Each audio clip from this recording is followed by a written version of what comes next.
రాష్ట్రంలో ఈ ఉచిత బియ్యం పథకం కింద రేషన్ కార్డు కింద మరో 40 లక్షల మందికి మేలు చేకూరే విధంగా మేము ముందుకు పోతున్నామని చెప్పి నేను మనం చేస్తున్నాం. అమాయకత్వం ద్వారా సంపాదన చేసే ప్రయత్నము ఏ మేనేజ్మెంట్ చేసినా ఏ హాస్పిటల్ యాజమాన్యం చేసినా ఉపేక్షించేది లేదు. గత ప్రభుత్వం 10 సంవత్సరాలు పరిపాలించి ఏ ఒక్కరికి రేషన్ కార్డు ఇవ్వని సందర్భం. గత 10 సంవత్సరాలు అధికారంలో బీఆర్ఎస్ ప్రభుత్వం ఒక్కరికి ఇల్లు డబుల్ బెడ్రూమ్ ఇవ్వని సందర్భం. పారదర్శకమైనటువంటి పద్ధతుల్లో ఈ దరఖాస్తుల స్వీకరణ కానీ సెలక్షన్ కానీ జరుగుతుందనడానికి ఇది ఒకటి ఉదాహరణగా మేము చెప్తాము.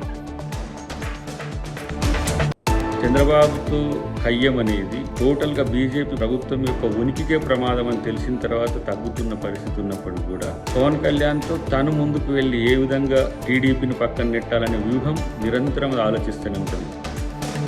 గ్రామ సభలో ప్రజలు అడుగుతున్న ప్రశ్నలకు మీద సమాధానాలు ఉన్నాయా? ప్రజలు ఏమడుగుతున్నారు? 100 రోజుల్లో 6 గ్యారెంటీలు అన్నారు, ఏమైందని అడిగారు. ప్రజలు ఏమడుగుతున్నారు? రుణమాఫీ సంగతి ఏమైందని అడుగుతున్నారు. రైతు బంధు 1 రూపాయి ఇప్పటిదాకా వేయలేదు, మీ ప్రభుత్వం వచ్చినాక ఎందుకు వేయలేదు అని అడుగుతున్నారు. వాటికి సమాధానం చెప్పే సత్తా మీ కాడ లేకపోతే మేమేం చేస్తాం?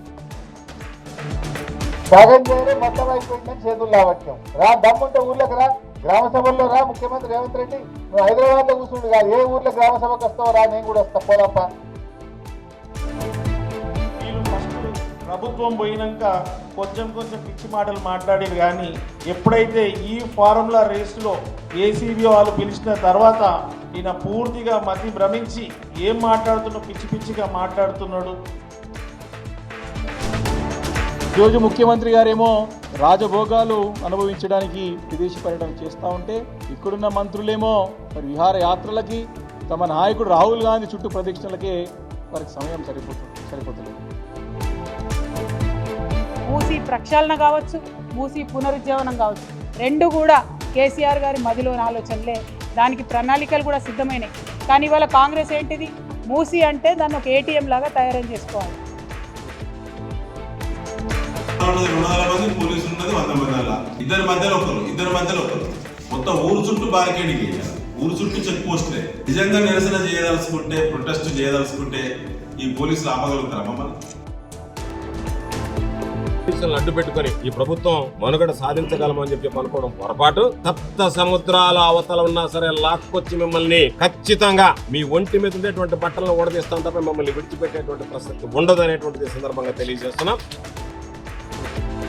దళిత విభజనకు వెళ్ళింది, దేశ విభజన కూడా జరుగుతుంది. ఆంధ్రప్రదేశ్ రాష్ట్ర విభజన ఎలా జరిగిందో దక్షిణ భారతదేశం, ఉత్తర భారతదేశం అయినా కూడా ఆశ్చర్యం అవసరం లేదని తెలియజేస్తున్నాను.